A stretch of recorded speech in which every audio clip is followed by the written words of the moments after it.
দাজ্জালের নাম তো আপনারা শুনেছেন, ভয়ঙ্কর ডেঞ্জারাস একটা ক্যারেক্টার।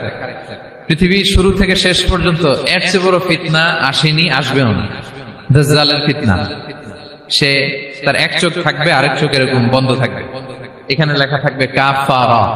কোনোভাবেই তাকে দমানো যাবে না, হত্যা করা যাবে না। আল্লাহ নবী ঈসা আলাইহিস সালাম তাকে হত্যা করবেন।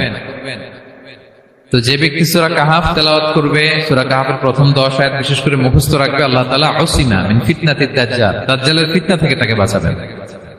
সূরা কাহাফের মধ্যে একটা শব্দ আছে ওয়ালিয়াতালাত্তাফ, যারা কোরআন করেছেন দেখে থাকবেন, না দেখলে আজকে বাসায় যে দেখবেন, একটা শব্দ আছে ওয়ালিয়াতালাত্তাফ, দেখবেন কোরআনের মধ্যে এই শব্দটা বোল্ড করা, মোটা কালি দিয়ে লেখা, বোল্ড।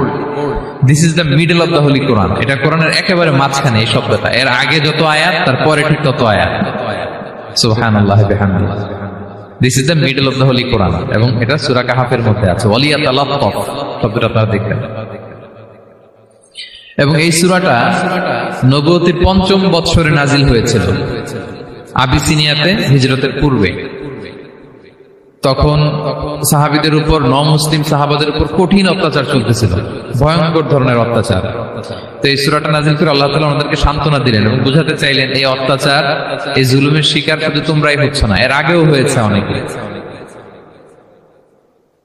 7 জন যুবক ছিল রোমান সাম্রাজ্যে, তারা তাদের ঈমান বাঁচানোর জন্য এরকম কষ্টের শিকার হয়েছিল, এবং তারা যে স্বপ্ন দেখেছিল সেই স্বপ্ন আল্লাহ তাআলা বাস্তবায়ন করেছেন। তো এই ঘটনাগুলো শুনিয়ে বেসিক্যালি